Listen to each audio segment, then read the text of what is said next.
What's up?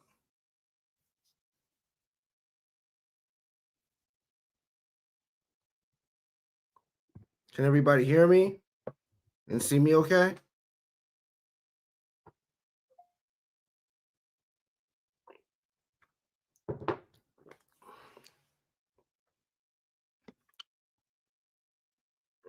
All right. So, okay.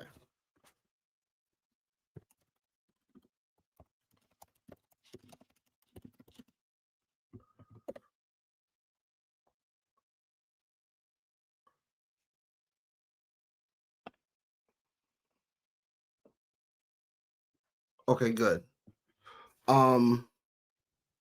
I'll let a few more people um join in. Give it a couple seconds. I appreciate y'all tuning in with literally no notice, like a 5-minute notice. So, um, I wanted to go over my last video. The Whendi plus Sigfredo equal the Owl. So first, I wanted to say the reason for that video is to just cover the owl part of it. Like I wasn't really trying to get into a whole bunch of things that were happening in June and July and get everyone lost in the minutia of that. I just wanted to get the owl part out the way because I know no one's really given well a good owl theory. It's a lot of wild stuff, so I just wanted to make that video, but um I had to go over a lot of details before that to really make it make sense. And even still, I got some, I don't know, some weird comments, but like for the most part, people were y'all were receptive to it. Um, so I want to go over that. And first, I want to apologize for not doing the live when I said I would last week. I wasn't feeling well. I went to Baltimore for a few days. That's where I'm from. I'm from the suburbs, but you know, so I went out there for a few days and saw my people, and the drive was horrible on the way back. Garish Kapoor, True Crime. I saw his video yesterday. I saw it. He doesn't have to. Um, I don't expect everyone to really. I'd be stupid to think that everything I put up on YouTube is gonna people are just gonna ride with it. If that were the case, I would be like, all right, I'm doing something wrong, you know. So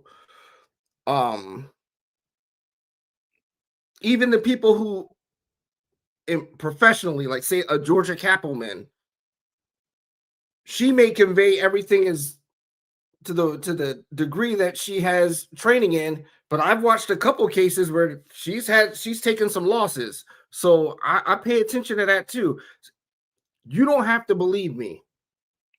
I know it's speculation, it's conjecture, it's a bunch of stuff. I'm theorizing, but I'm theorizing from life experience. That's the difference. So explaining it to y'all is going to be something else. And when I saw True Crime Metrics, and I like his videos. Don't get me wrong. I don't talk weird about anybody like that. But I know and I've known that he doesn't agree with my theories. I think and this is a me thing, I don't really understand his humor so much when he's being satirical. And I think that like when I watched this video, I didn't really um I noticed like he would pause it and then talk about something that I wasn't even talking about. And so And he also said something to the effect of, you have to explain things in a certain way. Or no, I don't. I explain things that in a way that I feel that the majority of people watching my videos will gravitate to and understand. So, like, I'm not gonna make a claim and then try to build the claim up and say and backtrack. Like when I present something, it's I give you the foundation, and as long as we're on point with the foundation, then I start introducing other things that are in the case, but I add my seasoning to it, you know? So Garish Kapoor, I have a friend with that last name. Um, that's that's what it is. So let me go through a couple of the comments real quick.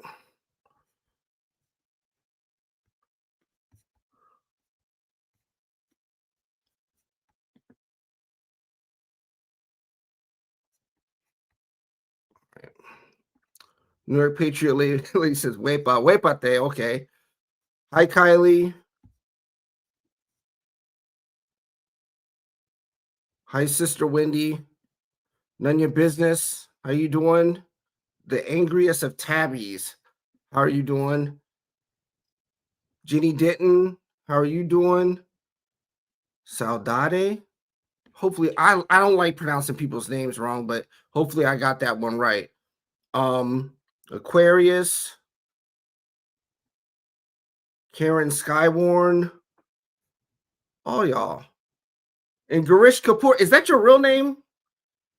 No, it probably is your real name because I have a friend named Ganesh. So Garish sounds this in the same, probably the same background, Hindi. Okay. And I'm glad you like my analysis, Garish. And Laura, Mona Lisa in Arizona. Who else? Oh, y'all. All right, let's get to it. All right. Do y'all have any questions before I go through the video?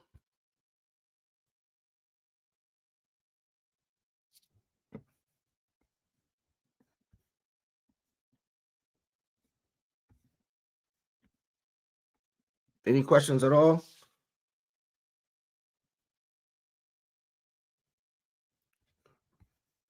All right.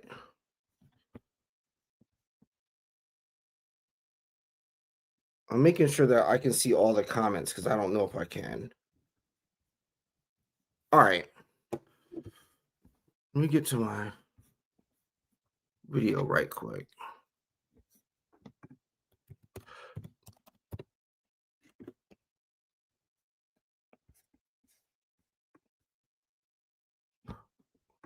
Oh, one other thing. Did y'all see Dateline? Did y'all see Dateline yesterday?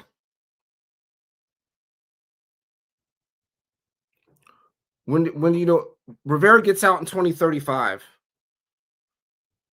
And okay. Rivera, all right. Rivera gets out, I think, August of 2035.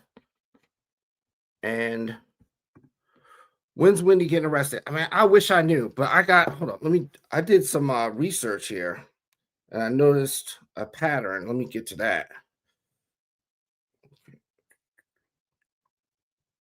All right. So, one thing that I noticed.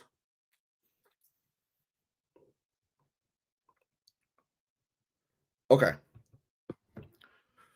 Between Dateline and 2020, I knew there was going to be a Dateline episode because that one guy from Dateline was in the audience during Donna's trial.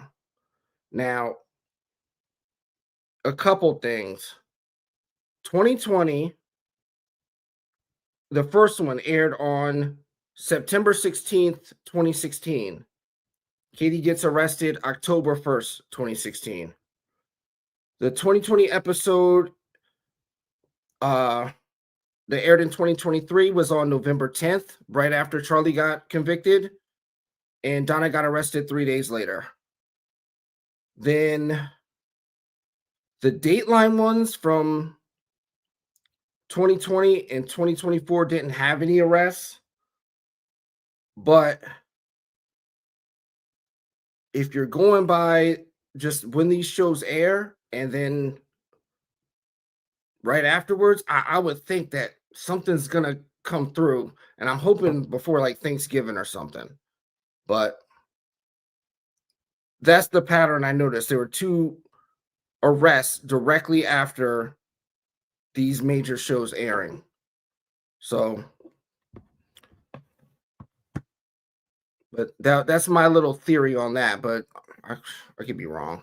I probably am wrong. I'm not checking for this shit every single day. I was like, please, Wendy, get it. Thinking that it was gonna happen like immediately after Donna got convicted, but no. But that's the pattern that I noticed.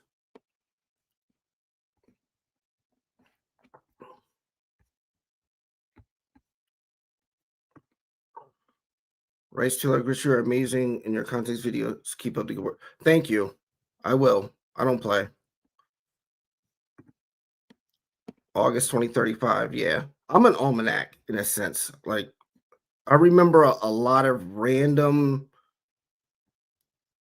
I have a lot of historical data in here. So let's see.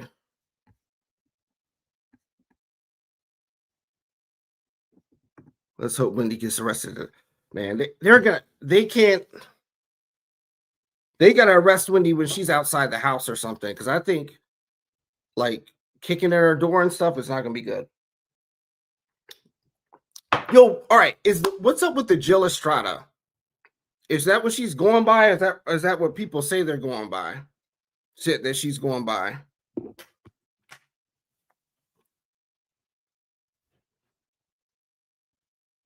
Is that? I mean, I don't know. I mean, that would be stupid to do that. Hey Noah, how are you doing? Kate McGuire, Grish, what is your educational professional background that allows you to have these cool insights?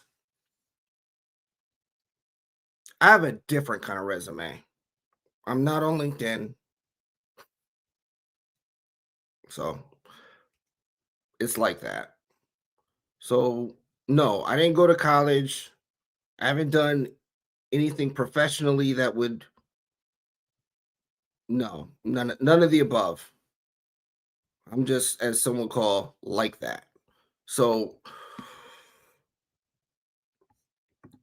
the Jill Estrada thing, oh, that's so bad. That is so bad. I don't know if it's true, but if it's true, it's just dumb.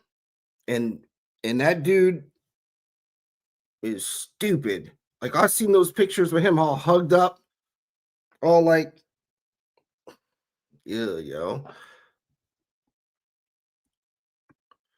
Rich Dan's son has a name Estrada on the back of.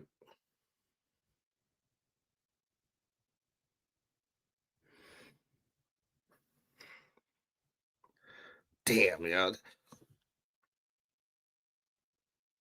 And she doesn't think like how that will affect them.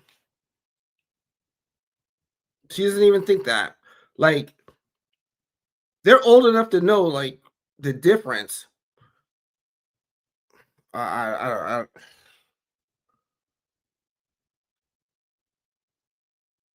think that's crazy. That's just wild. All right, let me share my screen and go over to my video real quick. Oh, and it got the I was so mad about this. It got taken down like 9 hours after I posted it. It had a good for me, a good amount of views in 9 hours, and then it got taken down for bullying. I don't know who I was bullying. I tried to appeal it and it got denied within 1 minute. It was just like, nope. So I just changed the things that they wanted me to change as far as having visible phone numbers. And it went like that. So I just uploaded it. It's got like a little over 5,000 views now, which is for me, that's a normal trajectory. But That's so. Thank you, Mia. That's still that bothers me.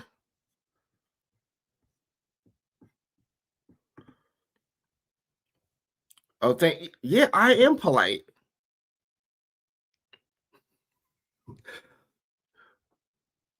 When until I'm not, but I don't. You're not gonna see that on YouTube.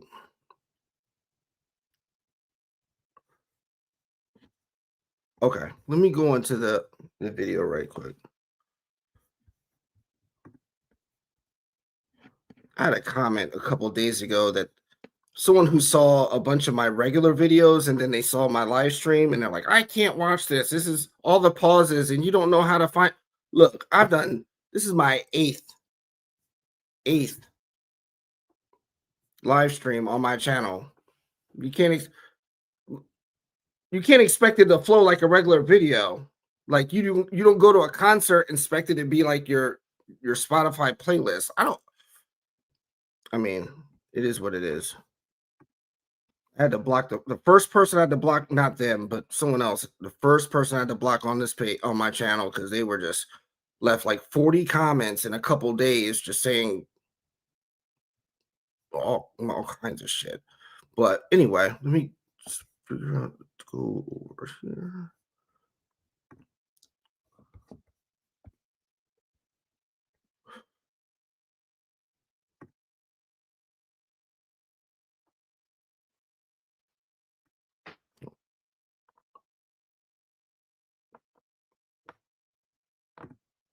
I think I got this wrong.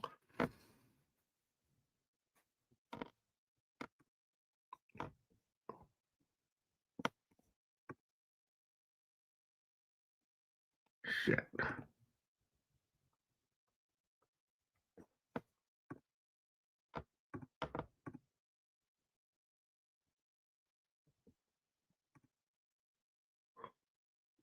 I don't know what I'm doing.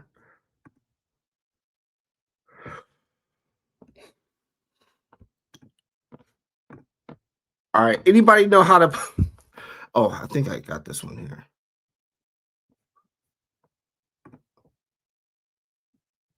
Share screen.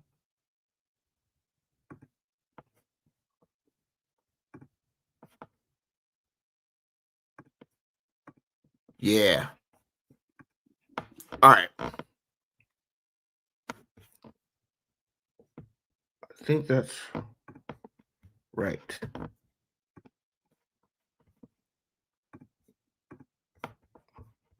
All right. I'm going to put this at 125. So, you know, and I'm going to skip through. As follows as count one of the entire. I really want. All right.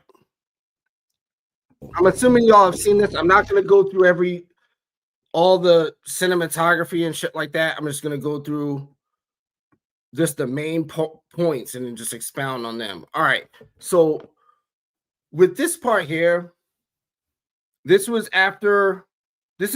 my interpretation of what Whendi's thought process is after Donna gets convicted. Okay. So I just see her as being at her parents' condo at the continuum, and the type of anxiety that one would feel when you know they're coming for you. You don't know when or where, but it's a horrible feeling. And I know this firsthand. So I used to have nightmares while having nightmares. Like the type of anxiety is you're constantly looking over your shoulder because you know at some point it's a wrap. So that's why I had her there, like just like thinking and just looking over the edge of the balcony and then falling, down to the ground, but it actually ended up being a dream. So like I don't know if the best way to convey it. It sure as hell took me a long ass time to do that, but hopefully y'all got that part. But that's what I was trying to convey with that. clearly mask the private, calculated, but not. All right, no. What she think? Okay, so I had done a poll on Reddit about whether or not Sigfredo and Whendi were in direct contact with each other. And I knew it was going to be an overwhelming majority saying no. But I just wanted to see what people said in addition to that, so I knew what parts to cover. And I did it on Reddit as opposed to YouTube because the majority of my audience, for the most part, agrees with me, and I didn't want people to say yes just because they've agreed with other things that I've talked about on my channel.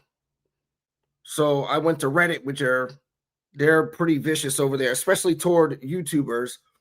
So, but I just wanted to see what their input would be, not just the voting, but because I knew it was going to be pretty bad. I knew it was going to be like 80-20 or something like that, or maybe even worse, for people saying it wasn't plausible. So I did that, and people were saying all kinds of stuff, like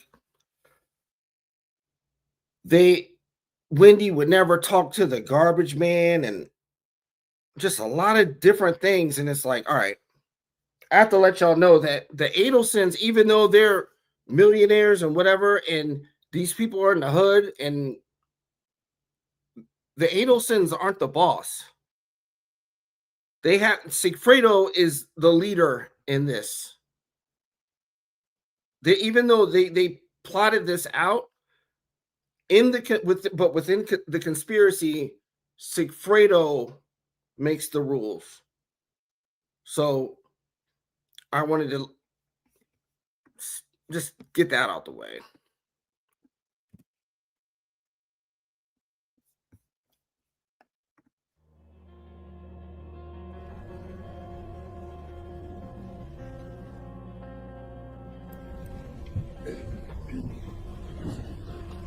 So was this photo taken before or after the murder?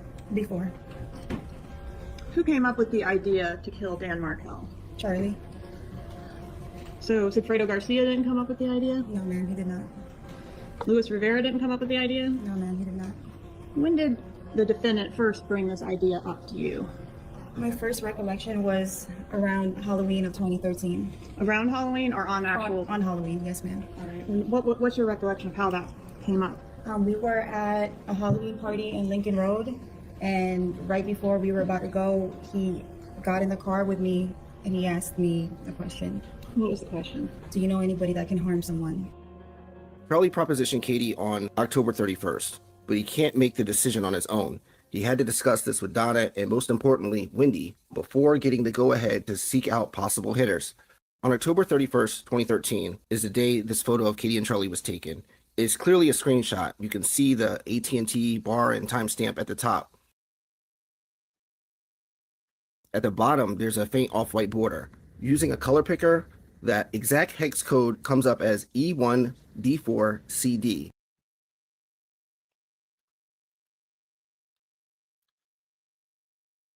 No one else has done this shit. We know this, right? No one else has picked apart this case pretty much into this level of detail. So what's important to me, one thing that I wanted to point out was when Charlie was taking notes, when Katie was testifying. If you have a good lawyer, okay? If you have a good lawyer, let me just get back to this part here. All right, if you have a good lawyer and you are on trial for whatever, you shouldn't be taking notes when someone says something that you feel a certain way about. Because if you got a jury trial, they're going to see that. When you're just sitting there looking at someone that's testifying against you, because it's not someone testifying against you is literally trying to get you locked up. So a good lawyer will tell you either consistently be doing something or don't do anything, because especially like if a jury will see it, the judge will see it, and if you have a bench trial where the judge gives you the verdict, that's even worse, because it's one person in this situation. It's one person that would be making the decision. I mean, this is a jury trial, but I'm just saying this. Now, Charlie tends to pick up that pen when someone says something, and I look at that and I'm like, all right, these are the points that this is striking a nerve with Charlie. And if you put those together, and I wanted to do something about that in this video, but I would have been taking it way far left field. So I didn't do it. But this part with, give me a second. All right. So this part with the hex code. Now, if you're familiar with Pantone, it's just a registry of colors. Hex code is kind of like that. And then you have RGB, which is like red, green, blue, how a computer would separate, like each color in an RGB has a certain amount of red points, green points, and blue points. But I'm going by the hex color. So this specific hex color is not WhatsApp. Because it's a screenshot, it's going to be slightly off because it's how your device understands the color that's presented on the screen. If you save the file, then you get the exact hex color. But being that's just a shade off, and y'all didn't notice it, and I didn't want to go all into that detail, but that I did that to show that this is a screenshot from WhatsApp. Now, they don't talk about the details of who messaged who on WhatsApp, but those photos were sent from Katie to Charlie on WhatsApp. I know they didn't talk about Whendi's usage of WhatsApp in Charlie's trial, or Donna's, or they didn't get far into it because they didn't have to. But being that there's just, from someone like myself, I see that and I'm like, if I were unindicted co-conspirator in this case, if I were Whendi, I would look at that and I would think, oh no, because they have Charlie's iCloud, and most people don't know that that law enforcement can get all your WhatsApp messages if you save them to iCloud, and most people by default do that. These people are not sophisticated criminals at all, except Luis and Sigfredo. They're next level. Everybody else, they are not sophisticated criminals. Okay? They're not. They may be scumbags, but they're not criminals. They don't know anything. And I swear, I'm tired of hearing about Whendi being so, she had a, Whendi ain't shit. All right? Like, look, when Whendi gets arrested, because she will get arrested, there will be some salacious shit in her file. There will be. Just off the little hints that they give, it tells me, like, oh man, she should go to Vietnam. Like, it's pretty bad. So let me continue. When I overlay the color from the photo, it blends seamlessly into WhatsApp's background, meaning that this image just wasn't taken of Katie and Charlie. It was sent through WhatsApp. During Donna's trial, we learned that she used WhatsApp too. And the screenshot was taken when the phone was using iOS 6. The 5 circles at the top, that stopped once iOS 7 was released.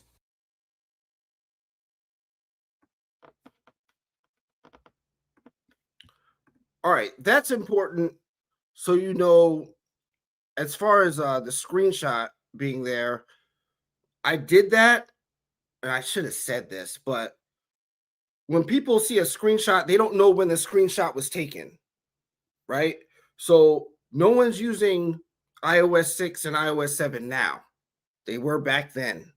So when you're that, I'm letting you know that that's the picture was taken during that time frame in late 20 in the end of like 2013, because iOS 7 came out September of 2013, I think. I have to Google it, but I think it came out in September 2013. When did iOS 7 come out?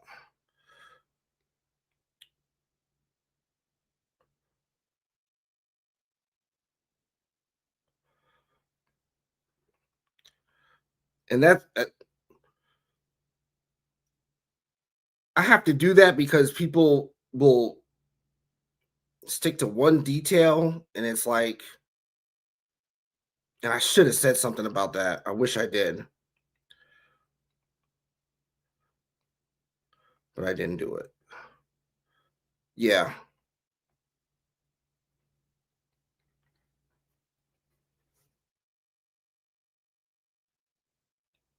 September 18th, 2013. All right. Told y'all I'm an almanac. So let me continue on this part here. All right. Now, Katie sending Charlie those images on WhatsApp. That tells me that they have Katie's WhatsApp, they have Charlie's WhatsApp. And anybody that they spoke to, especially Charlie, if Charlie he was saving his stuff to iCloud, it doesn't matter if Whendi was using a burner phone. It doesn't matter. It's once they have one person's and they can identify the other person on the other end, it's a wrap. And that's why I say, like, burner phones are stupid, especially if you don't know what you're doing. If you're doing anything illegal and you have a burner phone, smartphones are like I said, black boxes for people.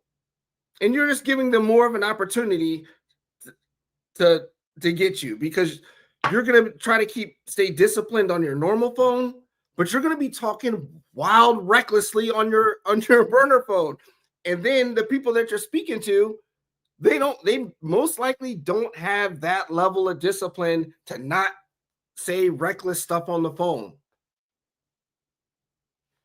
So I strongly believe Whendi had a burner phone based on the paperwork and them not saying this other phone. They just use a number with the Tallahassee area code, a second email address for Whendi, and that all the components of an iCloud account is what I'm trying to convey. All right.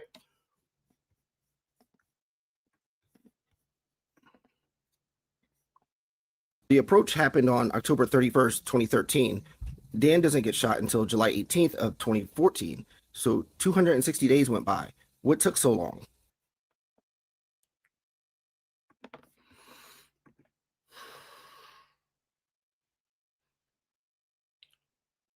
I'm surprised that no other YouTuber, especially once Katie was locked up and she had did the proffer in November of 2022, and she's talking about when Charlie told her or asked her, do you know anybody that can harm someone? From that point to say June or July,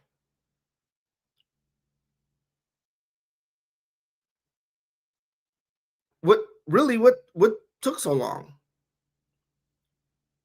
And that is for me, when I see that, that tells me someone's not doing what they're supposed to do because they got what they already wanted from being involved in it. So if you are promising someone $100,000, you better have a deposit to show that you're serious about it, especially if you're working with an intermediary. I mean, I don't know. I've never done anything like this in my life, but like, of course, but like when you have, just like with any regular thing, if you're doing something and you wouldn't expect like a large sum of money when no one shows that they're really serious about it. Like I tell people I do graphic design and all that stuff. And I'm not clicking a mouse unless you're making the deposit. If there's no deposit, this conversation's hypothetical. That's just, it just is what it is. So if Charlie has that safe with all that money in it, Sigfredo's out here broke. Sigfredo's doing this for money. Katie's doing this for money. Charlie's doing it, well, for Donna, but like, because he's trying to seek Donna's approval, which is horrible. But like, that means that Katie didn't pass the information and the money over. And Katie, she talks in circles. She knows she's wrong for what she did, but I'm telling you, like, women like her who are adjacent to people in the street that end up dead or chopped up is for stuff like this, where they got 1 foot in, 1 foot out, and they just want a little something for themselves. Done. And she doesn't, to this day, she doesn't know that the story that she's telling her is not one that someone like her would survive. That's like 2 months. You did admit that when Sigfredo told you, and obviously you didn't know that Sigfredo, you were saying you didn't know that Sigfredo was the one that did it, but you knew he was getting someone to take care of this for Charlie, that he asked for money, and then when he needed more money for something, you would go back to Charlie and get more money for it. Yes. Okay. No, hell no. That's not the way it's supposed to go. I know that when Georgia Cappleman talks about the train cars and things like that, but that's to convict those other people, okay?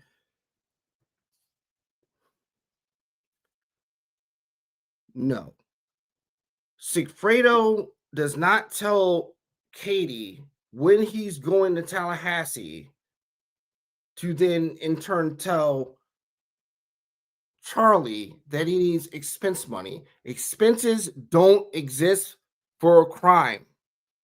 You get paid, people get paid for the job. Whatever you had to do to get it done comes out of that money that they're giving you. There's no expenses. This is not a business trip for whatever, GlaxoSmithKline, you're going on a convention. None of that.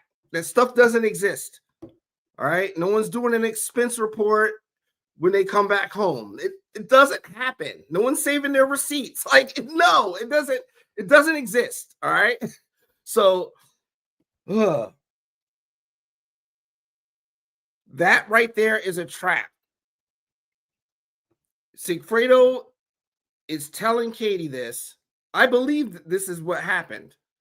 He told her that should have piqued her. That should have been like, red alert, you better come clean, but you didn't. That's what it's backwards. Charlie is supposed to convey to Katie when the time Sigfredo should go to Tallahassee, when Dan Markel is at his most vulnerable moment, okay? That's called the drop. It doesn't come from Sigfredo. It comes from Charlie. But Sigfredo is going, he got that from somebody. He got it from Whendi. And some of y'all may not believe me, but one day when Whendi goes to court, it will happen. because this doesn't happen without Whendi talking to Sigfredo. The main reason for Whendi talking to Sigfredo is because the job's not getting done by conveying things through Katie, because Katie has the money already. And I didn't on Whendi's television part 8 or any of the previous ones, when I talked about the Katie getting money in 2013 and keeping it, it was like, no, I don't know about that. I don't know about that. I didn't even need that in the documents. I ended up finding it later, and I was like, oh, I gotta say something about this, because now you see the bank records, like everything. It's very obvious to me, but I know it's not going to be obvious for most people that watch my videos. But I'm telling you, it can't happen without that Whendi and Sigfredo connection. It just doesn't happen. I'm sorry, it doesn't. Because everything that happens when on specific moments, the most critical moments, Charlie and Katie aren't doing anything. They're not communicating with each other.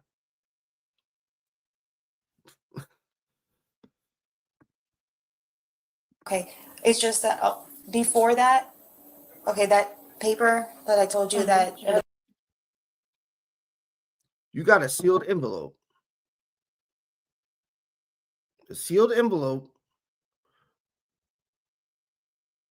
from Charlie to give to Sigfredo. How do you know it's just a paper in there?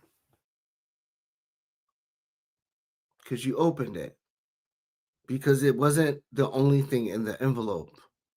It was some stacks of money. And you kept it. And the thing about people who steal in this type of situation, they're not going to steal and hide it from you.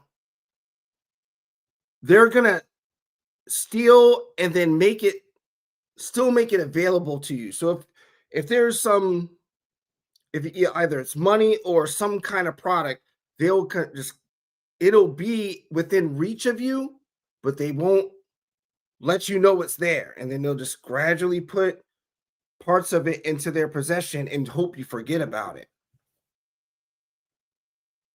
And in my opinion, Whendi and Charlie didn't forget about it.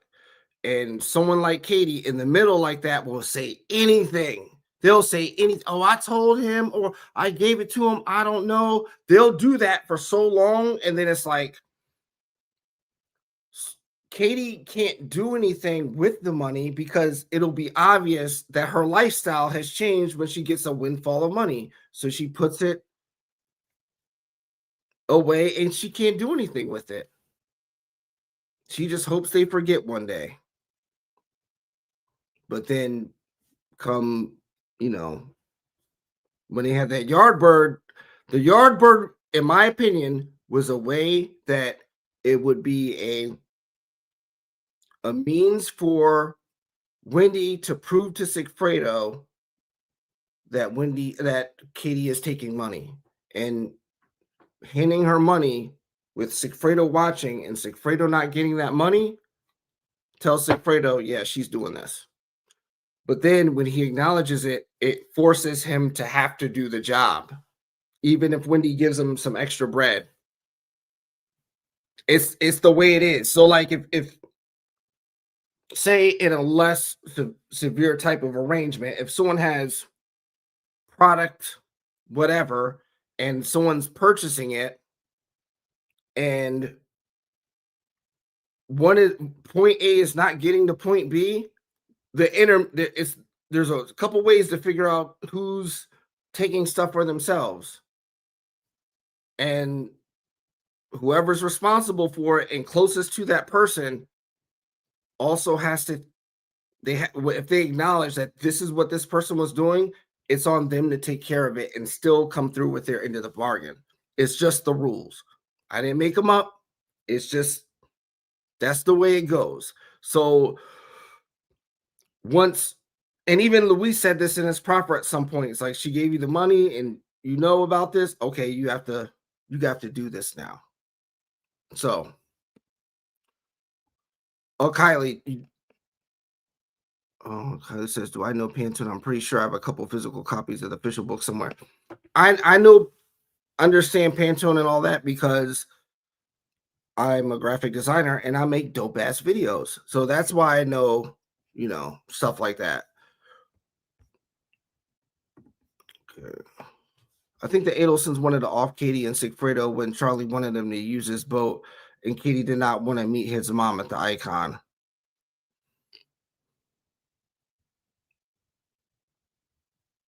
I would be, if I were Katie, I would be hesitant to get on a boat, but and especially if you're and stealing and whatnot. But they don't really know what they're up against like that. But they think they're who they are, but I don't know. I wouldn't put it past Charlie, but like going up to meet at the Icon and stuff, like I don't think any kind of gangster shit pops off and people get shot in there. Like, nah. But I would be more inclined to think that's possible if the Adelsons didn't just have that kind of money in their couch cushions. They had whatever money they needed to get it done, and it wouldn't affect them. If it was $500,000, it wouldn't hurt them.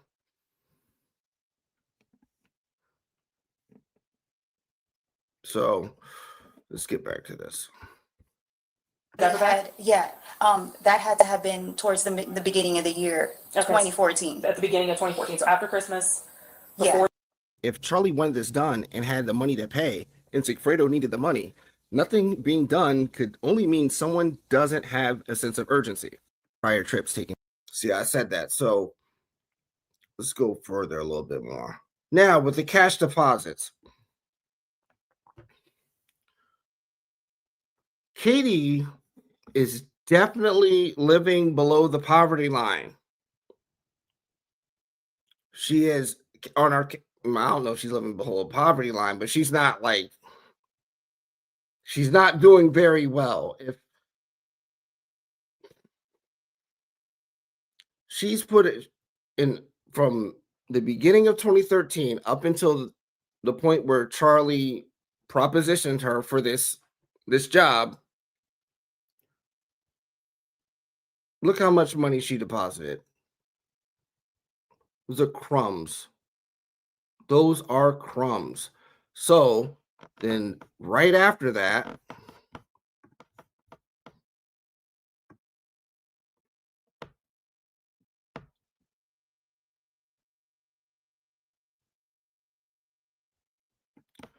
mad money. So she's making these small deposits, just gradually putting the money away, because first of all, she can't have a whole bunch of money in one place. If y'all don't know, money takes up a lot of space. So money takes up a lot of space. And let's see, 20 bands. You could fit, if it's in hundreds,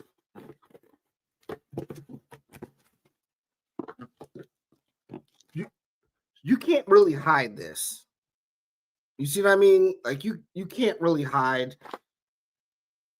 And God forbid if it's in 50s or 20s or anything like that, it's going to take up a lot of space. You can't hide it. You can't like fold it up somewhere. You can't do that. So,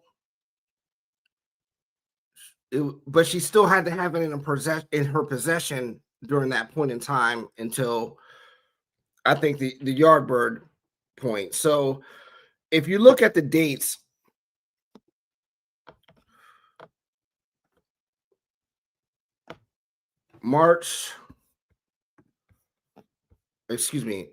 February 26th, she stops. So that's 27, and 2014 was not a leap year. So 27th, 28th, and then another 2 days. So 2 weeks she waits.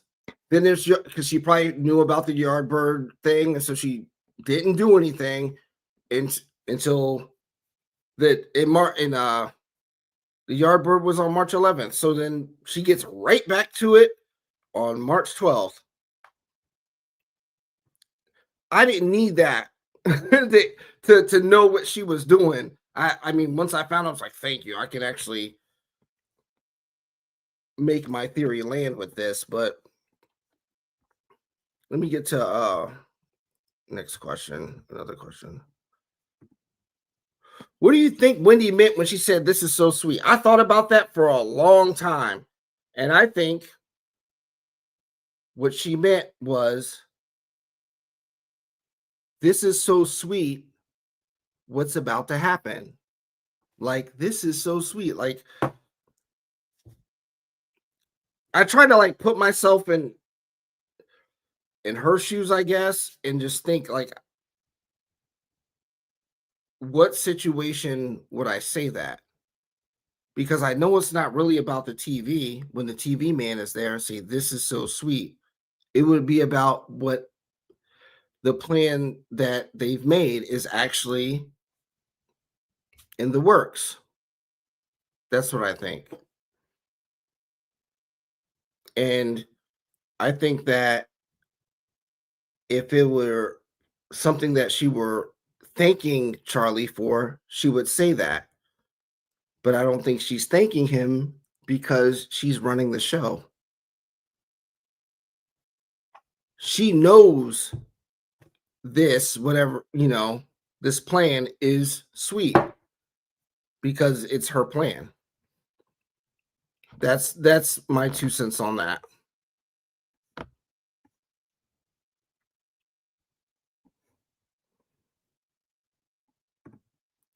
Katie got her double D's and some additional cash. That's why it took so long. Katie got her double D's in October of 2015, a year and some change after Dan was killed. So she was holding on to that cash for a long time. And I got a comment from someone who was trolling, but they made so many comments about it. I do have to address it. So someone said that Katie got the money from her sister-in-law. No. Some of y'all may not know this, but Katie's sister-in-law, her name's Samantha Che Magbanwa, and she was embezzling money from an accounting firm that she worked at for 26 years. She started embezzling the money in October of 2015 until August of 2017. So this started happening in October of 2013, on Halloween 2013. So that has nothing to do with what Katie's sister-in-law was doing. And she was giving the money to her spiritual advisor, but really, like, that lady's a Santeria lady. I don't know if y'all know what Santeria is, but it's kind of like,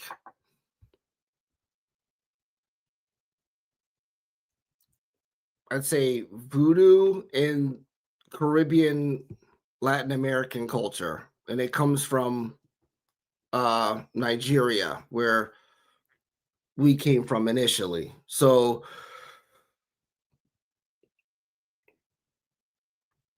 and those people will take all your money.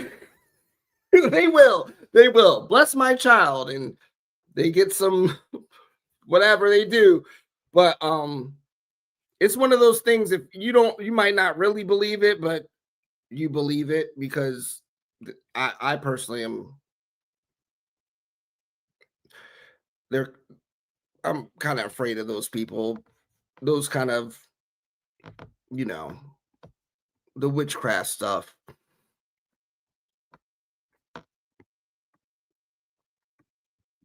Oh, and Orange Rose, thank you for the super sticker. And Doctora Latina So glad I found your channel. Your insight analysis of this case is brilliant. Thank you so much.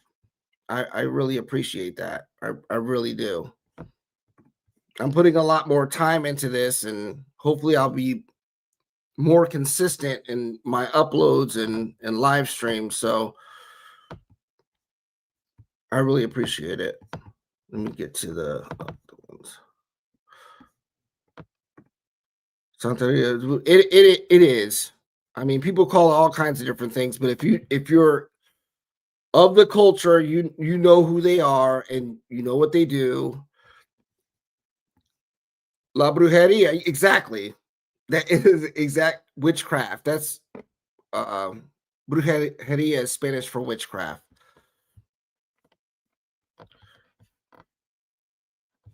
All right, let's keep going.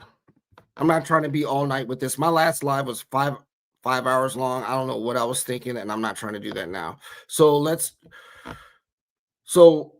after Yardbird, she makes a bunch of deposits until June, the June trip.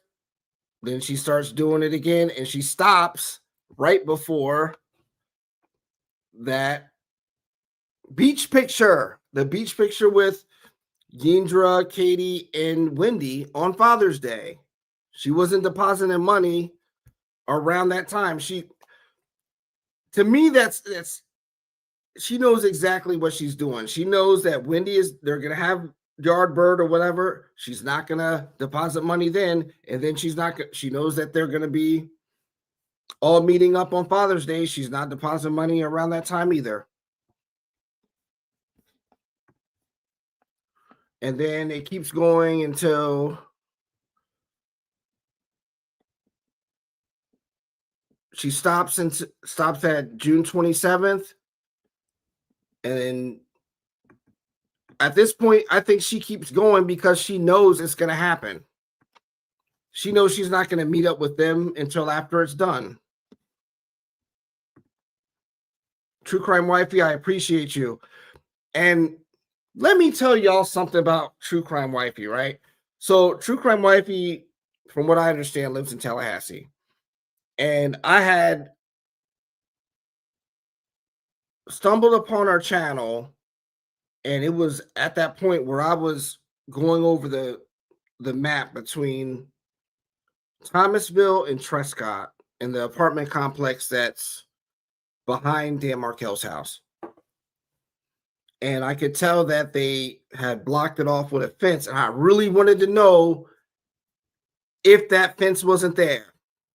And she did a video showing, and she knows this because she lives there, that fence wasn't there. And I just felt like, oh, it makes so much more sense now. So I appreciate her for doing that. Definitely go check her channel out. She has more footage on the ground in the whole Trescott, Thomasville area. And that was definitely one of those things where I did not want to be wrong about that, because I felt like Sigfredo and Luis were back there. And I knew if Sigfredo and Luis were back there and they knew about it from someone, Sigfredo learned about that from Whendi. Because I don't think that Luis, because I believe that Sigfredo went to Tallahassee before June, maybe once or twice, but Luis wasn't there until June. And I think Luis, based on how I theorized the type of gangster he is, I think he would have gone through there, but like,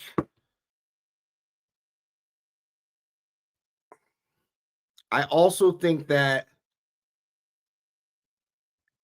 if he found the ideal way to I don't want to be morbid about this, the ideal way to get Dan in his most vulnerable spot and get out, if he found that way on his own, he wouldn't have looked back there.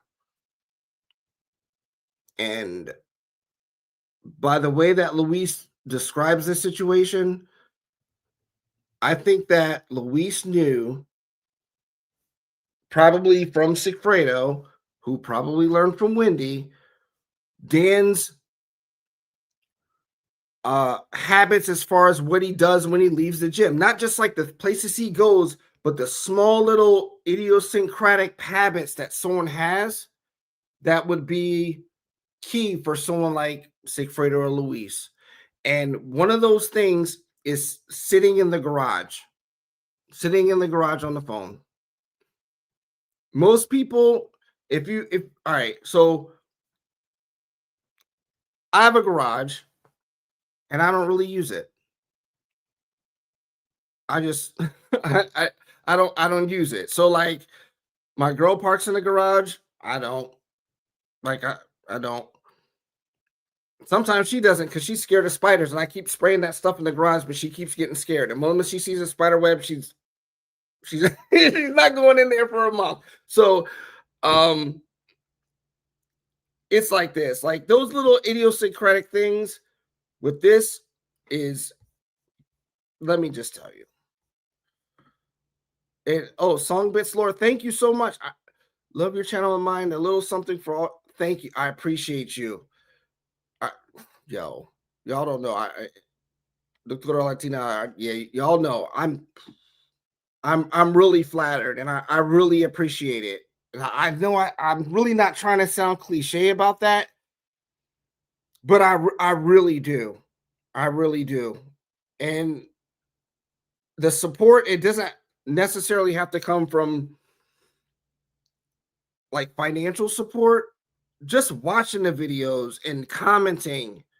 That's I'm I'm happy with that, you know. I don't need 100,000 views. I think there will be a point where I get there, but I'm good with the amount of views I get, and they're all good. They're all, people are really into the videos. And in due time it'll happen. You know, I can get 5,000 views on a video, and I know that the people watch it. I know statistically that people watch it 2 to 3 times. My videos get viewed 2.5 times per person. And there's a lot of people on YouTube.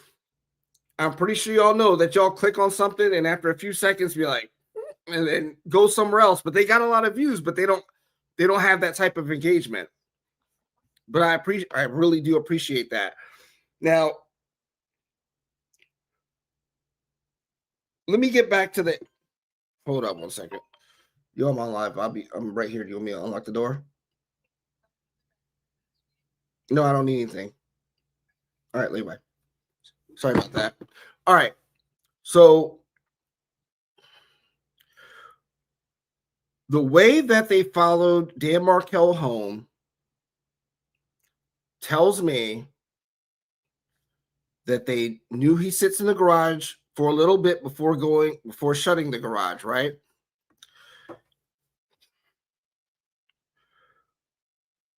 When Dan pulled into the garage, and I'll do this in another video, but I'm just going to explain it for right now. Let me, I'll just explain. I'm not going to go off the video, but like the way that Luis explains it, they follow him, and Dan turns left into the driveway. Luis did not turn directly into the driveway right after him.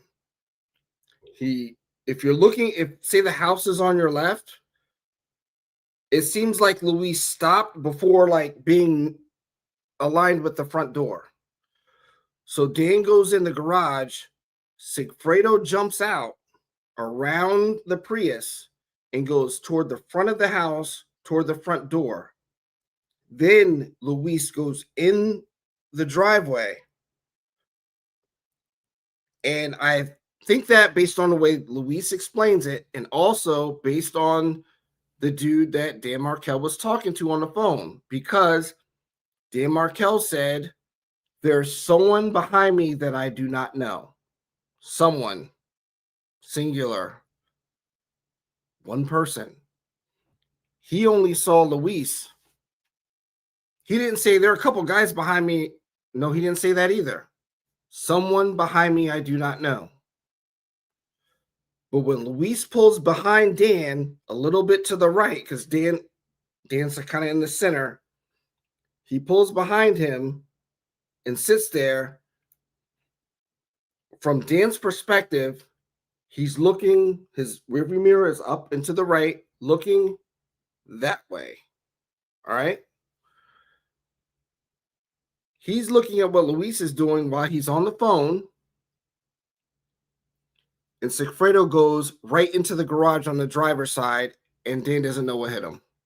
He just sees it, block, nope, too late. Morbid, yes. But I'm saying that because, say that to say this. There's some gangsta ass niggas, man. That's the only way I can put it. Like, they do this shit. This is what they do. And I know it sounds bad, but that's what it is. And Luis doesn't have to explain all those details like that. And he's not going to do that because that's going to make them say, y'all have done this a few times before. That is some tactical type stuff. And no one's going to mention, y'all saw the ATM picture where they're at the ATM afterwards? These fools are in dress clothes. They were in Miami street clothes. They were wearing dress clothes to do a hit. So when people see one guy in the car with a black dress shirt on, you can't see his tattoos. You can't see any of that. You see a little guy in a Prius with tinted windows with a black, so you can't really see anything other than being able to gauge his height, right? Or you see what I mean? Then you have Sigfredo, 6 foot tall, Blanquito, as we call them, and he's wearing a white dress shirt. People, if you see a white guy in a dress shirt walking up to someone, you're not going to think he's going to clap that person. You just don't think that. They knew the optics of what they were doing and knew they wore dress clothes. These dudes are next level, and no one's talking about that. They see that ATM picture everywhere. But don't think, yo, these fools went on a hit in dress clothes.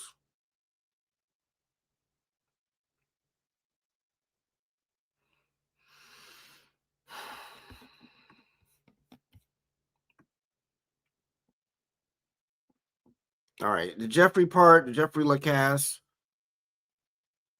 and we know that story, and then Luis is talking about it. What's about that? I don't know his name. I don't know his name. But the only way I knew his name, I guess, I used to talk to my wife. She'd be like, "This, she's with a dentist." And we already knew she was talking to the dentist. He told me his name, but I couldn't remember. Right now, I remember his name because it just came to my mind. Luis's wife told Luis. All right, so this is important. Luis was with Sigfredo in front of Yardbird. And how would Sigfredo know to be there? He didn't know from Jeff. Jeff didn't know who he was. He's not going to learn from Charlie. He damn sure ain't going to learn from Katie. He fucking learned from Whendi. So what's important about this is sometimes with criminal shit, you could be with someone and they could tell you why they're doing something. And from what you know, you believe them. You believe that Sigfredo is stalking Katie because she's fucking with the dentist. Luis already knew that she was fucking with the dentist because Luis's wife knew that from Katie. But Luis didn't tell Sigfredo he knew that. He just kept it to himself. But Luis is under the impression that he's there because he's stalking her.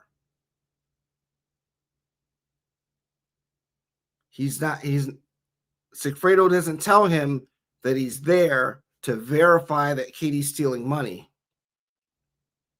This is my theory, but I'm fucking right about this, okay? I'm just letting y'all know that. Say what you want, but I fucking know what I'm talking about. So,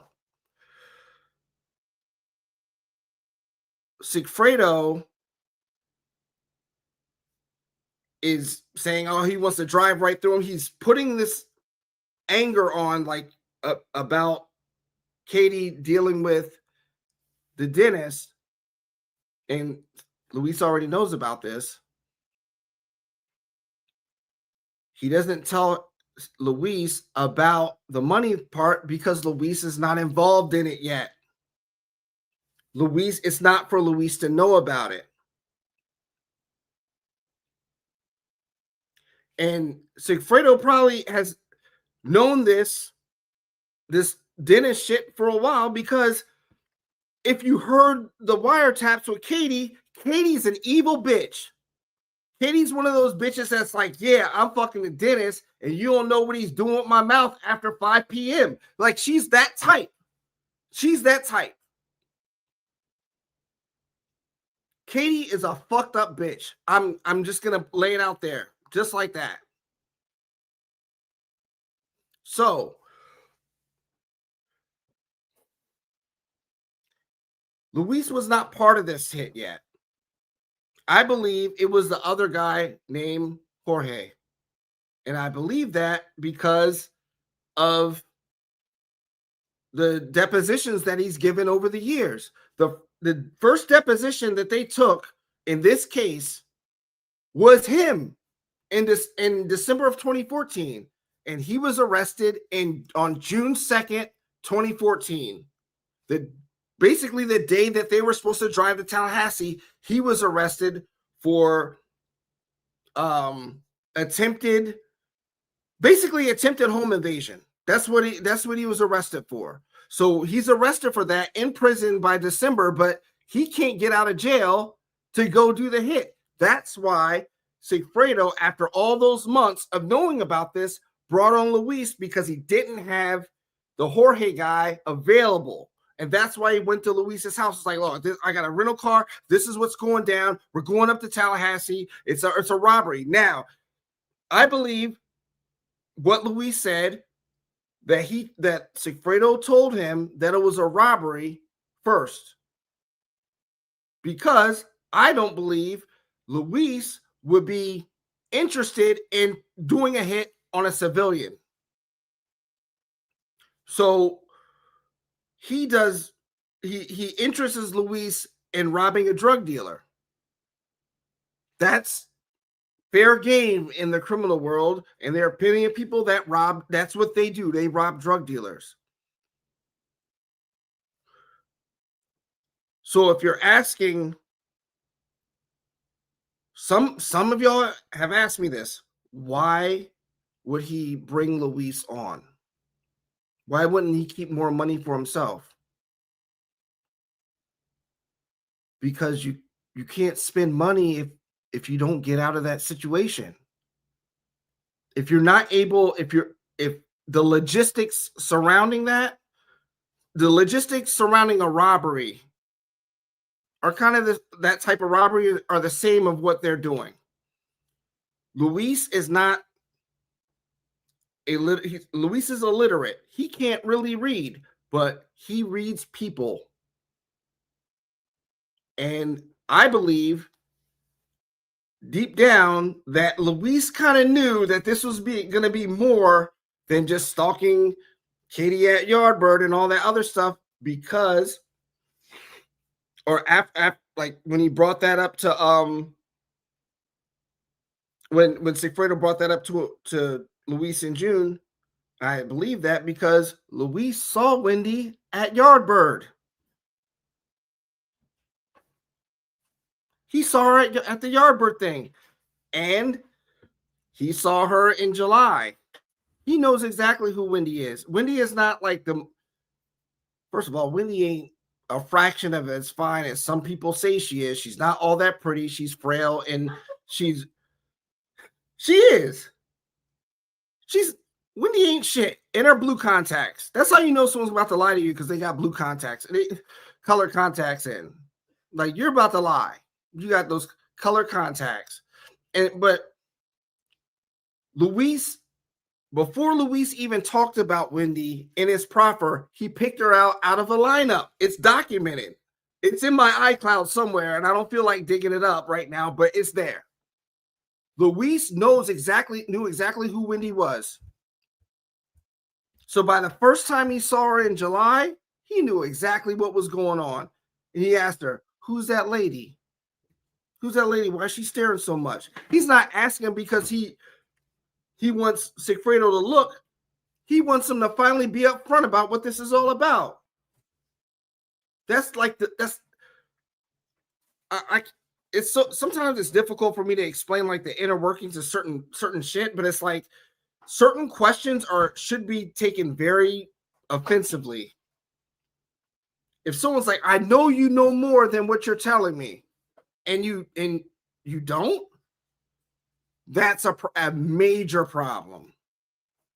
If Luis is saying, "Let's just go rob her," he's serious about it, but he also wants to know, you really cool with this woman? Because if you weren't, you would rather rob her for the money without having to eliminate someone in the process. Because she's fair game. She's not a civilian. Once you cross over and start doing illegal stuff, those types of things are fair game for you. Getting robbed, all that stuff. There's no Yelp reviews. All right. It is what it is. So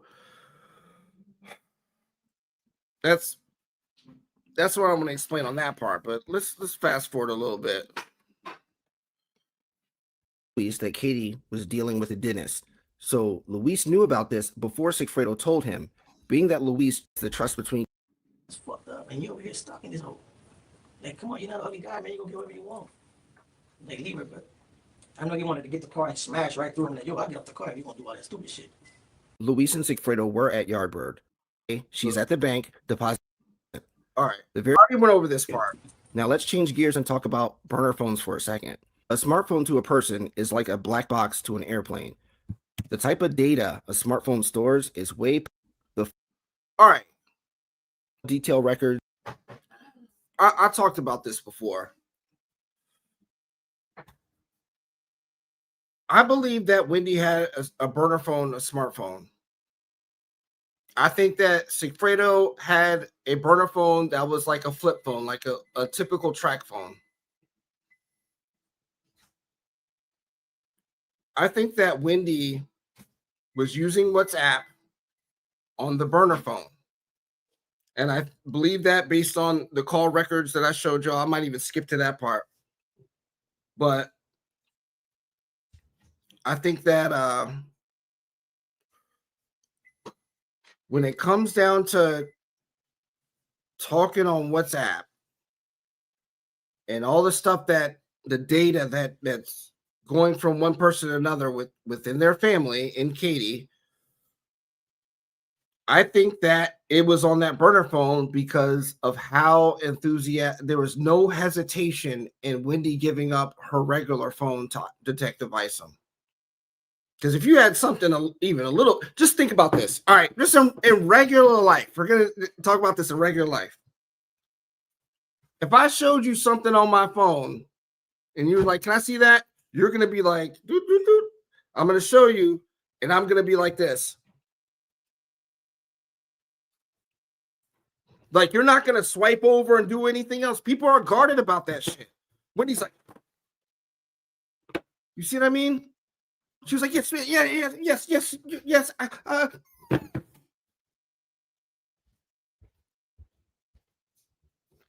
That enthusiasm tells me you know that the real information is over there. It's not sitting on the table. And go further. And the whole, okay. Here's the part. Damn, is it up there still? Fuck. All right. Sorry about that. I'm still getting the hang of the StreamYard stuff and putting stuff on the screen, which I should have done, but now it's back up. So,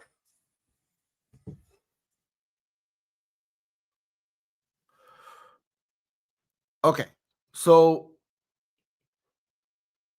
the part about the interview time. Now, the people that do court reporting, they get paid by the hour. And in this motion, Sigfredo's attorney was asking for more funding to pay these court reporters for deposition. So you look at all these different people. Some of them you may know, some of you may not. I don't know all of them, but there's 18 people, and the Jorge Videa guy is more expensive than 15 of them. So that tells you that whatever he's got to say carries some weight, okay?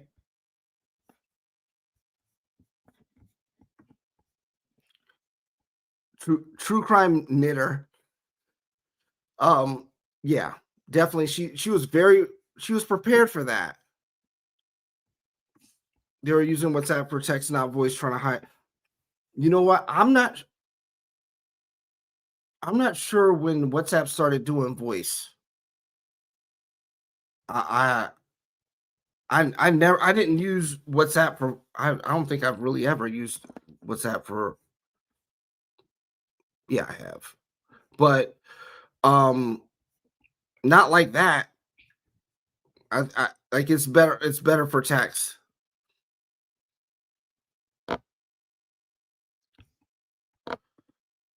But I thought WhatsApp didn't have voice until 2015. You may be right on that. I don't.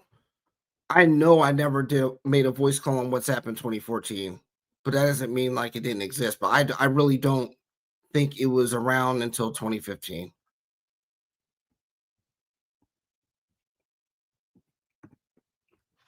Latin Kings were hired for a driver.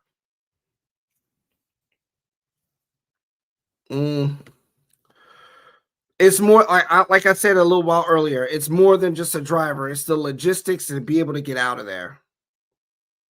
As morbid as it may sound, that's what Sigfredo needed. Like Sigfredo, in my opinion, is just he's a shooter. That's what he does. He doesn't do anything else. If there's a problem with someone, that's all you got to do, and it gets done.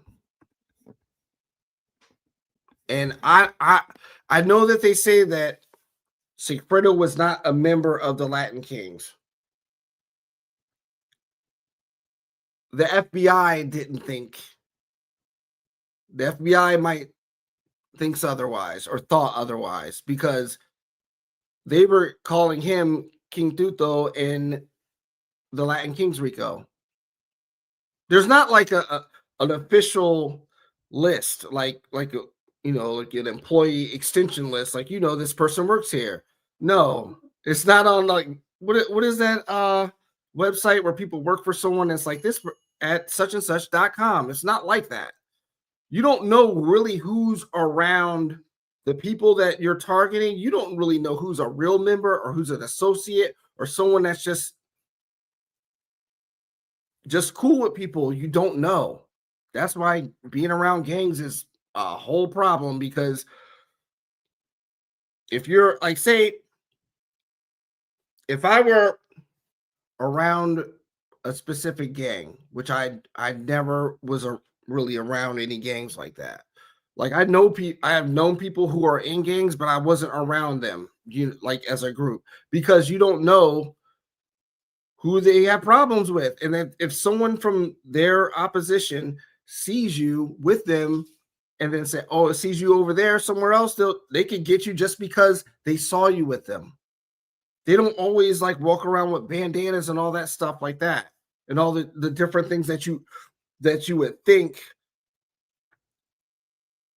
would the stereotypical gang attire. Nowadays, they wear anything. You just kind of know who's who. And if that's it's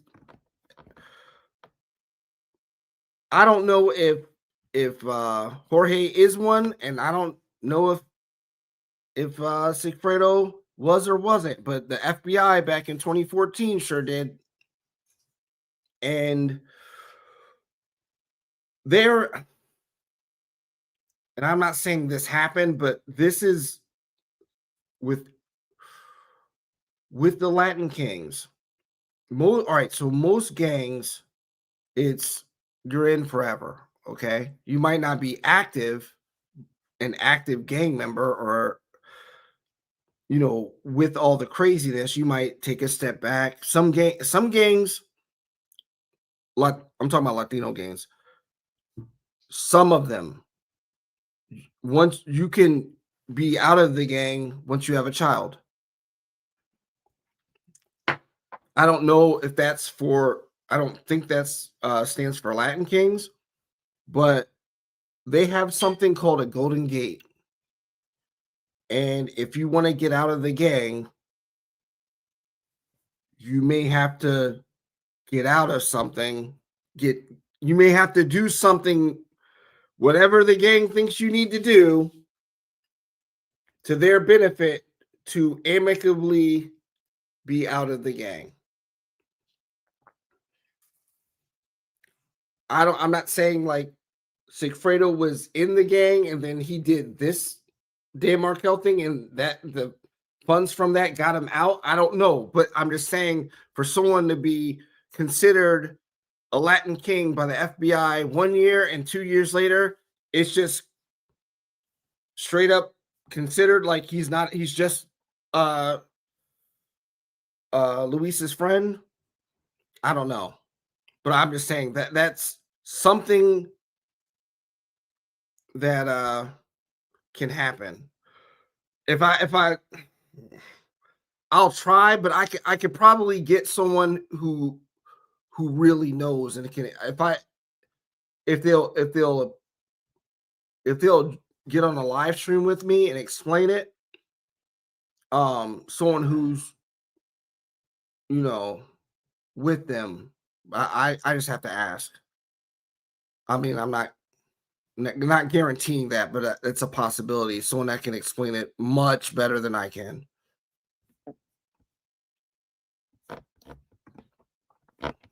But it's a possibility that Sigfredo maybe wasn't a member, because none of the pictures have him throwing up their sign or anything. But like I said, not all gang, like you don't have to always be doing gang signs and stuff in photos if you're a member of a gang, I'm gonna try to breeze through this and make this quicker, but this is the part where the Jorge guy got arrested June 2nd. And let me get to a better frame because this is kind of blurry. Okay.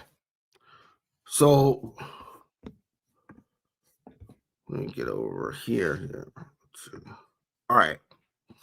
So you see in the left column, you have the case number, then the arrest date, all that stuff.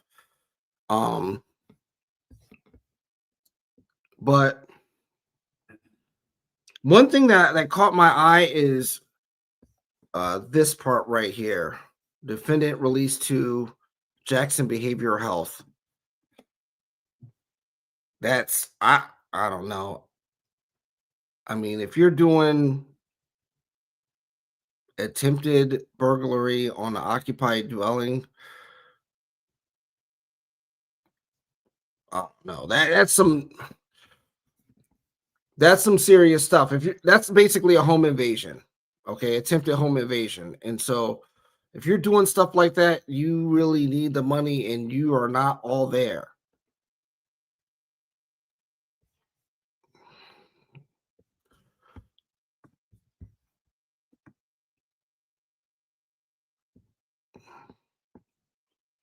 All right.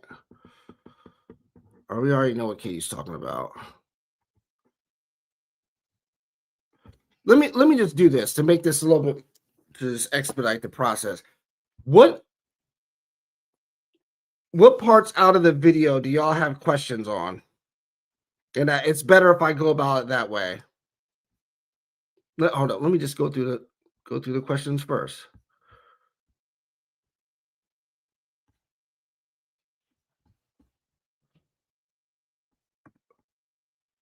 Tuto's listed as an associate of Latin Kings and Louis Ferrer, King Tato's RICO indictment 2014. It depends on which indictment that you're talking about. There's the main indictment and there's 2 superseding indictments for Luis.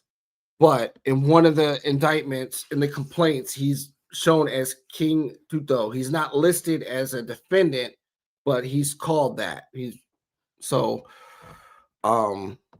If the FBI is calling you King Tuto, then they think you're with them. So do you think Jorge was supposed to be the shooter? Sigfredo had to do it since Jorge. All right.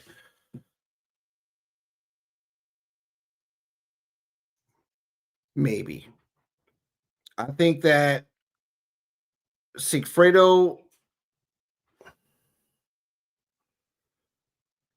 I think that's a possibility. Because I think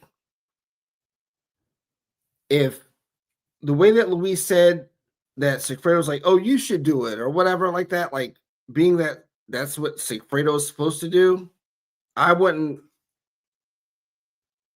see it. I don't think it's too far-fetched that he would have the other guy try to do it. And I think that Sigfredo learned the terrain and everything like that. I'm not saying that the other guy didn't, but Luis did say something to the effect of Sigfredo knowing how to get from Miami to exactly to Dan Markel's house and all the other places without a map. Well, he looked at the map for 2 seconds and put it away, and he knew the rest. I think in June, that being that Luis nothing happened, remember, during that first week of June, I think that was a rehearsal. They were going around and learning the ins and outs, and then in July they did that again and just did practice rounds. That's my belief. I don't have all their location information for every single day. And Luis said they just partied and, did drugs and drank. But I think in reality, they did do drugs and drink, but they were driving around and doing to learn the environment and learn, most importantly, how to get out of there.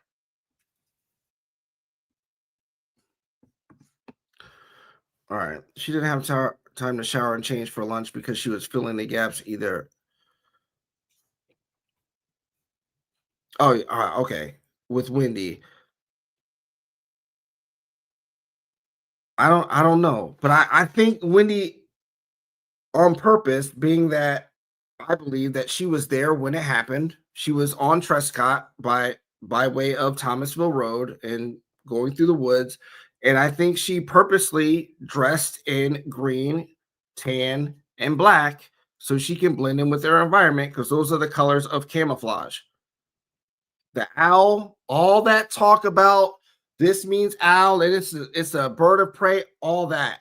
I'm going to tell y'all for the record, it doesn't matter what was on her shirt. It was about something that Luis could identify by seeing her, and when he posted online, because he believes that she's, doing her research on who they are specifically.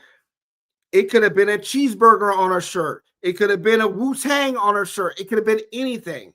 If it was a Wu-Tang on her shirt, Luis would have gone to Google Images and put a Wu-Tang on Instagram. If it was a cheeseburger, he would have just put a cheeseburger. I highly doubt this man saw an owl and took a picture of it.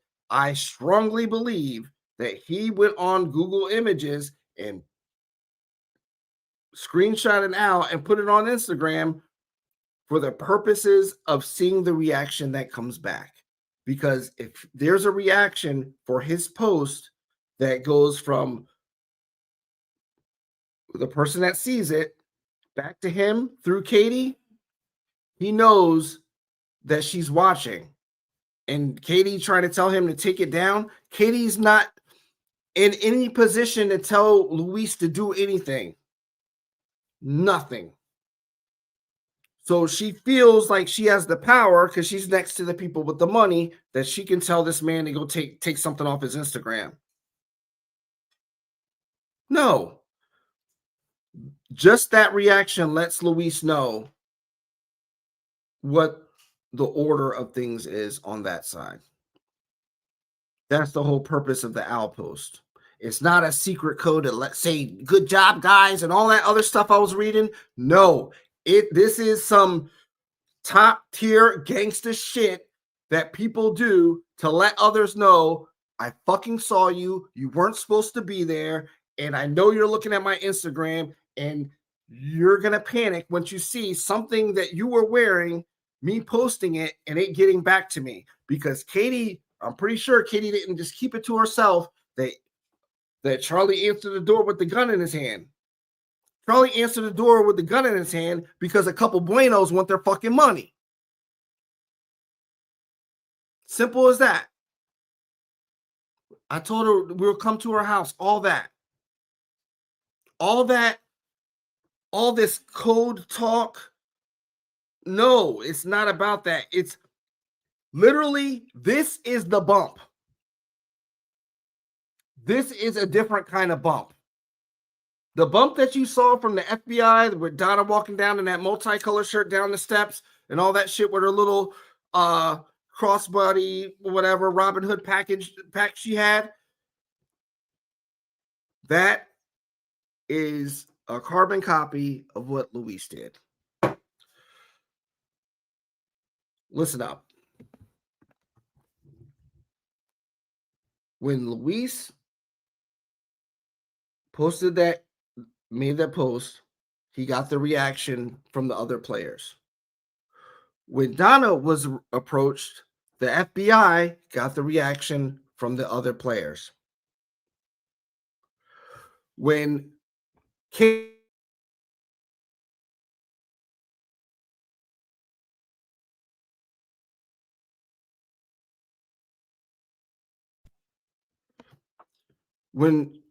gave Sigfredo the paper, not the whole envelope, the paper with the information on it, the FBI gave Donna a piece of paper with Dan's information and his picture on it. When it has the $100,000.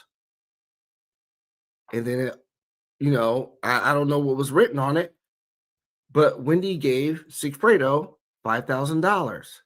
FBI tells Donna he wants $5,000. Then you have, what else goes along with that? Dan's information. The FBI knows that where the information, we know that Donna had the whole thing with the license plates in her little calendar. Every part about the FBI bump is supposed to resonate with someone involved outside of Luis. So they talk about, the FBI guy talks about Katie, taking care of Katie. What was happening on the other side? They were giving Katie money, okay? The $5,000 that the FBI agent wanted, Whendi gives Sigfredo $5,000 in June.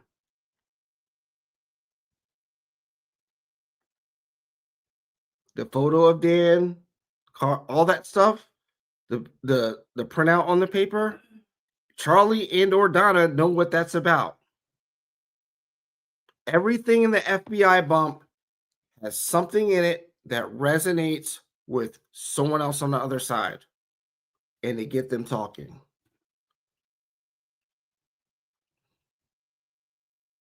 It's just that Charlie and Donna don't know what the $5,000 represents because Whendi did it behind their back.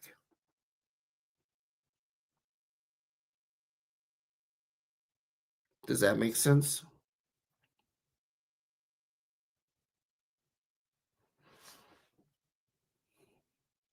Oh, we're getting there, right?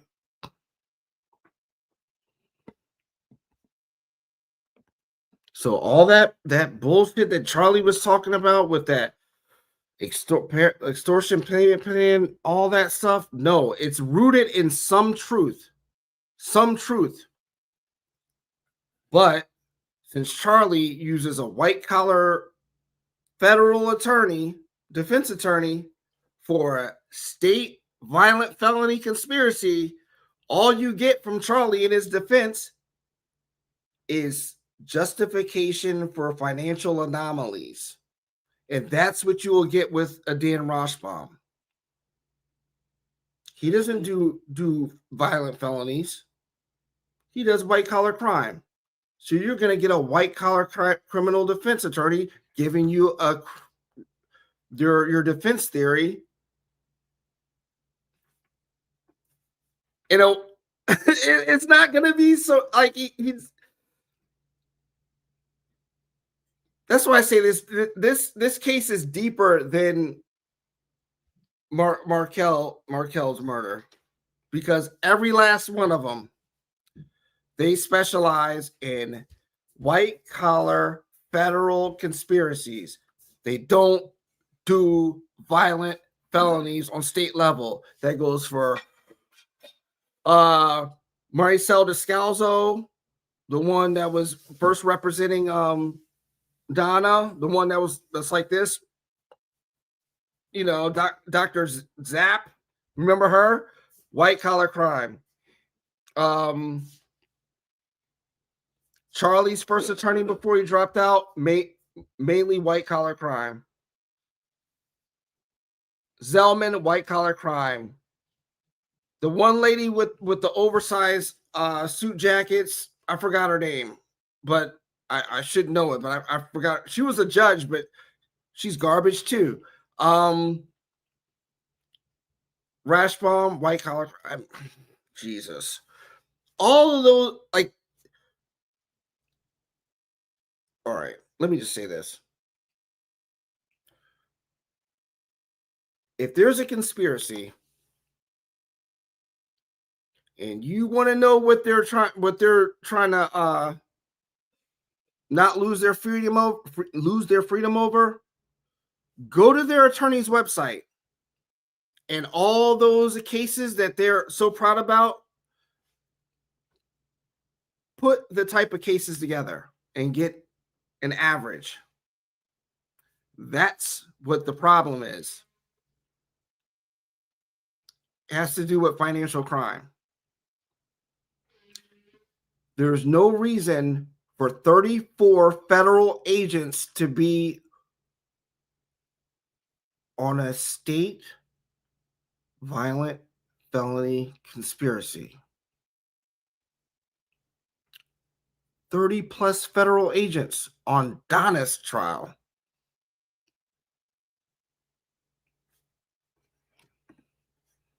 What else are we talking about? I got like 10 more minutes and I got to get off of this. I'm hungry.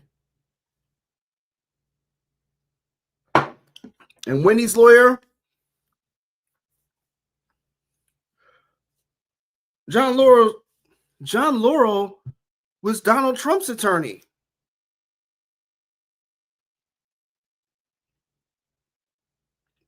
Wendy's different in her type of, she gets near the type of men that will protect her at that moment. Whendi hired John Laurel during Trump's first election. Trump is someone that can pardon or commute someone's sentence. That's my only. And John Laurel, I know, costs major money. So that's what John Laurel does. I think primarily federal stuff. There's more going on with them financially. That they're more.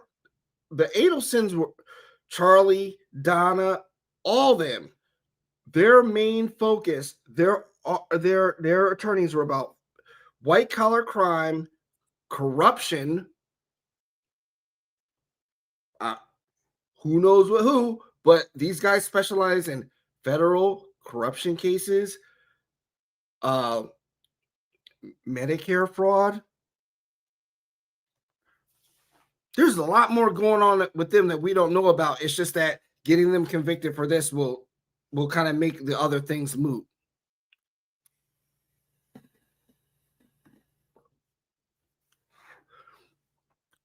Jacqueline says, I keep wondering how much longer Whendi can afford an attorney like Laurel. I wouldn't be surprised if Laurel is just the guy that, as a deterrent, like, you better not bring it because I'm that high-powered of an attorney. That's what some people do. I've seen this before. If you're under investigation, you get an attorney that's like no joke, and you're just like, look, just keep these people away from me. But then they're not fully retained. So when you do get arrested or whatever, you got to go with the $8,000 attorney. You're not going to get some of those cases. Like, these attorneys are like, no, this specific charge is $50,000 or $70,000 or whatever. Some of them have a flat rate for a certain kind of, for whatever case you got, they have a flat rate for it. They won't really go by hour. But if you get someone that's not fully retained for that type of case, you'll pay $1,000 an hour or something like that. So, I mean, from experience, I'll tell you, I did that. So I had something going on. I wasn't really a focal point, but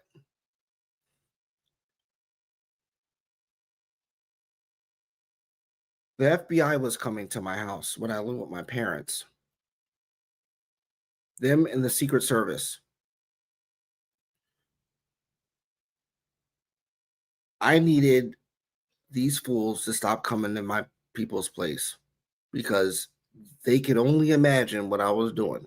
And it wasn't, well, it was pretty bad, but it was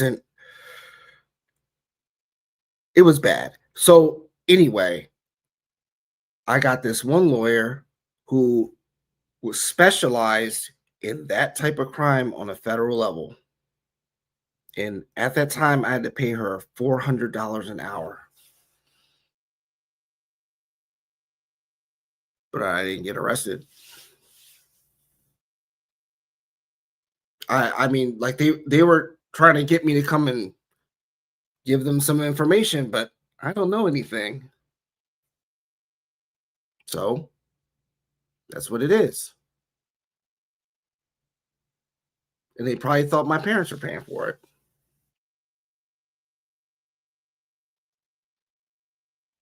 So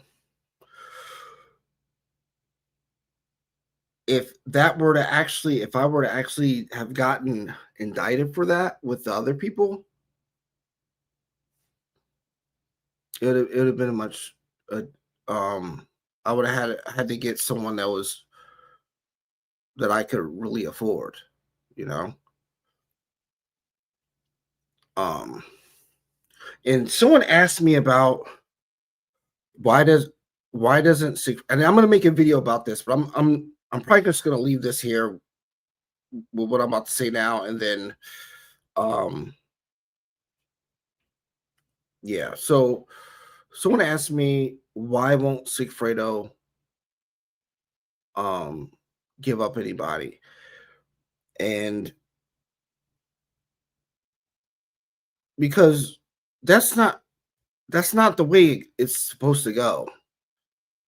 You're not, there's no, people don't just, I mean, it seems like it now. You don't do that. You don't rat on anybody. It's just not, it's not what you do. And first of all, let me explain that. Let me give you a definition of a snitch, okay? And I've said this before, but for those that don't know, let me just tell you. A snitch is someone who chooses to break the law for their personal benefit and then decides to assist those who enforce the law for their personal benefit. That's a snitch. A snitch is someone who lacks self-accountability. And someone like Sigfredo is not doing police work. He's not helping the people that are paid to build his cage. And he's already been in prison or incarcerated in some capacity for almost 10 years. For Sigfredo to then try to get, all right, if Sigfredo were to try to strike a deal, it's not like he would get out the next day or next year. If they said here 20 years and with time served, he gets out in 10, they'll be the worst 10 years of his life. His life will be hell. And I'll tell you, I don't know what his whole jail record is, but I do know that he got in at least one major altercation with weapons, and he didn't snitch on nobody. But if he was a snitch, it'd be a whole lot. He wouldn't have no one helping him or anything like that. So if he were to just turn around and do that, his life in jail would be hell. He's already situated and everything. He's just taking it day by day. There's nothing. I don't care what deal they got him. I think for Sigfredo, first of all, his life in prison would be really bad. Second, he does not want to live life, incarcerated or not, with that, what we would call a jacket, that reputation of being a rat. You don't condone rativities. It's just simple as that. And I don't think that, like, he will look at himself the same. And being if someone rats on you, it's the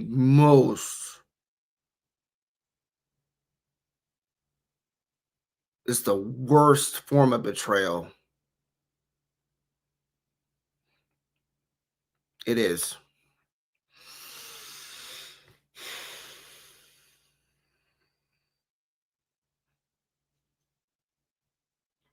And I know it firsthand. I can give you the story I just told you with the Secret Service and the FBI. That came from one of my friends calling me on a conference call with a Secret Service agent. Almost crashed my car. I remember that dude's name and everything. It happened a long time ago, but it sticks with you. It's the worst form of betrayal.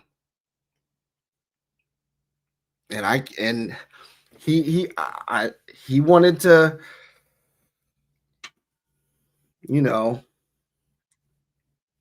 get up with the get down, but I told him, like, look, if something happens, are you sure you want to do this? Yes. All right. 6 months later. Hey, what's up? Blah, blah, blah. And I I hear he starts crying on the phone. I'm like, what are you crying over? He's like, just tell him what you did. I was like, tell who? And then I hear the person say my government name, my whole name, and my name is, I have a lot of names. And he was just like, this is Special Agent Whoop-de-Whoop from the United States Secret Service. My vision got blurry. I was driving on 95 and I almost crashed. Like I was driving right past the exit of 195 and I was like, I ain't talk to that. A lot of my friends don't talk to him, and they had nothing to do with that. I say that to say this, like, it's not just so you make a deal with the prosecution and you're good. No. Do not condone activities. Simple as that. And I don't think he wants his kids to know. If there's anything for his kids to remember, they know he wasn't a rat. I think that's more important to him than actually being there. Being with his kids and him knowing that he had to rat on people. I think that would plague his mind a lot more. So maybe prosecution strategy is also to drain finances from before Whendi. Possibly. Who knows what their strategy is, but they're on their way. In my opinion, they're on their way. And yeah, so I'm gonna have a video that it gives you a better explanation of why Sigfredo won't snitch on anyone. But that's the one that's what I just wanted to tell you off the top of my head. So let me see. In PR, they are called chota. They cut her face from lip across face to ear. That's cut. For some, it's also called a that type of cut is called a $150, and you can get those for a lot of different things. But it's the same thing. When you see someone with a cut that's like here, you know they did something stupid. It's not like a type of scar like, oh, this dude's tough. Like you see that type of scar, the ear, that you know they did someone wrong in some capacity. But yeah. Luis Rivera's a Latin King, and he spilled the beans. Yeah, that's why he didn't want to get released into the state system. He wanted to stay in the feds, where he's, he feels safer there.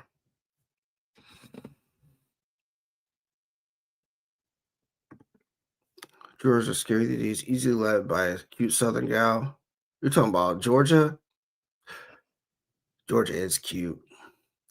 That's hold up, Maya. I don't know what you're talking about, but I have to scroll up a little bit. So jail would be hard for Sigfredo, even for ratting on people like the Adel. Yes, ratting is ratting. Simple as that. It doesn't matter who they are. It's all across the board. So yeah. What was I gonna say? I just lost my train of thought. Like